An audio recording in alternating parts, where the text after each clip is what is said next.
আমরা চাইবো, কিন্তু আমাদের সেই অবস্থা এখনো হয়নি। তা আমরা দেখছি ভিসি প্রভিসি তারা আমাদের সাথে আন্তরিকতার সাথে প্রত্যেকটা দাবি তারা কমপ্লাই করছে, তারা কাজ করছে। তো তাদেরকে তো একটু কাজ করতে দিতে হবে।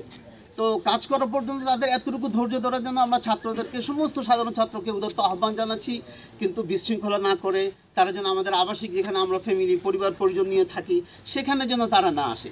তাদের সমস্ত দাবিগুলো পুরো হোক, এটা আমারও প্রত্যাশা।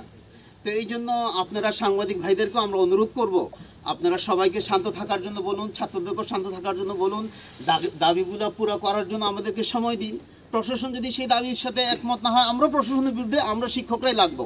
কিন্তু আজকে ছাত্ররা যে পর্যায়ে, আমি বলবো না যে সবাই, খুব গুটি কিছু ছাত্র, আমরা যাই না এর পিছে কারা কলকাঠি নাড়াচ্ছে, আমরা চাই না কেউ এর পিছে কলকাঠি না নাড়াক। সাংবাদিক ভাইরাও বলবো, এই কুয়েটের স্বার্থে আপনারা সবাই এখন, কুয়েট এগিয়ে যাক, তদন্ত এগিয়ে যাক, কুয়েট ভালো চলুক, এটা আমরা চাই। এখানে ইনসাফ হোক, এখানে কারোর প্রতি জুলুম না হোক, ছাত্ররা নিরাপদে থাকুক, তারা যেন ডিগ্রিটা খুব দ্রুত সময় করুক, এটাই তো আমাদের চাওয়া। যেমন আমি যখন এখানে ছাত্র ছিলাম, আমার ব্যাচমেটদের যারা বুয়েটে ছিল তাদের চেয়ে আমি 1.5 বছর আগে বের হয়েছি, চুয়েটে যারা ছিল তাদের চেয়ে 2 বছর প্রায় আগে বের হয়েছি। তো আমরাও এই চেষ্টা করছি। এবারই বাংলাদেশে প্রথম পাবলিক বিশ্ববিদ্যালয়ের মধ্যে আমার মনে হয় কুয়েট প্রথম ভর্তি পরীক্ষা নিয়েছে, ক্লাসও সবার আগে শুরু করবে। তো এই জন্য আমরা এগিয়ে যাচ্ছি। আমাদের যদি ভুল ত্রুটি হয়, আমরা প্রশাসনকে বলবো যে আপনার এই ভুলগুলো হচ্ছে, আপনি শুধরান, কিন্তু সেটার জন্য তো সময় দিতে হবে। ছাত্ররা রাতে রাতে ঘন্টার পর ঘন্টা, এটা তো কোনোভাবেই কাম্য নয়। আমরা মেডিকেল সেন্টারে ভোর সারা রাত আমাদেরকে অবরুদ্ধ করে রাখলাম, আমরা কেউ ঘুমাতে পারলাম না, খেতে পারলাম না। আমি ভোরবেলায় ছাত্রদেরকে বললাম, একজন ফাঁসির আসামি যে হয় তাকেও কিন্তু একটু ঘুমাতে দিতে হয়, খেতে দিতে হয়, তোমরা আমাদেরকে একটু সেই সুযোগটা দাও। তারা সেটাও দিতে রাজি না। তো আমি মনে করি এটা সবার পালস অবশ্যই না। জেনারেল ছাত্ররা আমাদের সাথে, আমি কথা বলেছি, সবাই একমত।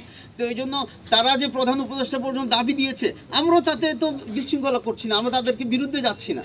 আমরা বলছি সরকার, ভাইস চ্যান্সেলর মহোদয় প্রভিসিকে নিয়োগ দিয়েছে, এখন এটার যদি সরকার যদি মনে করে তারা অযোগ্য, সেটার পরিবর্তন তো আমি করতে পারবো না শিক্ষক হিসাবে।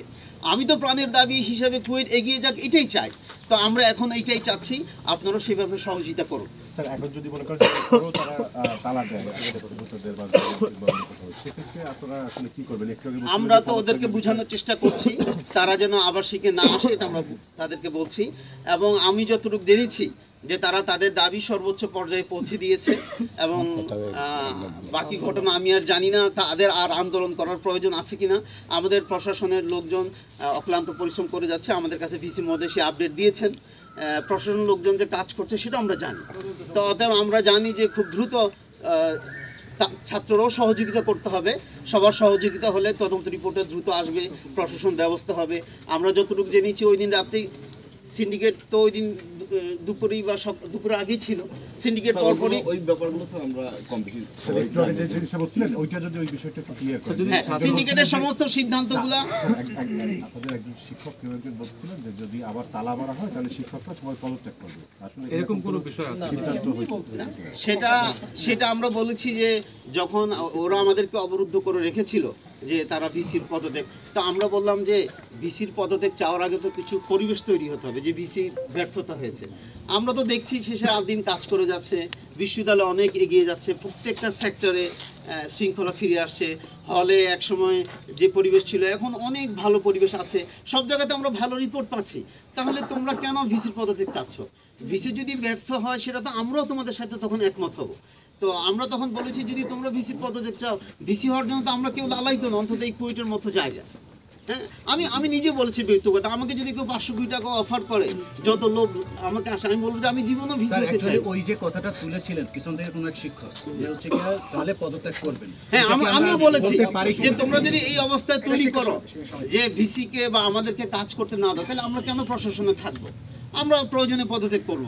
আর যদি তোমরা আমাদেরকে সহযোগিতা করো, তাহলে কুয়েট এগিয়ে যাক, এই ব্যাপারে আমরা কাজ করবো।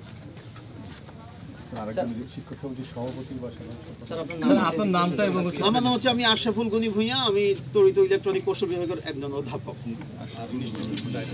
আর IICT institute of information commission technology, ওটার ডিরেক্টর।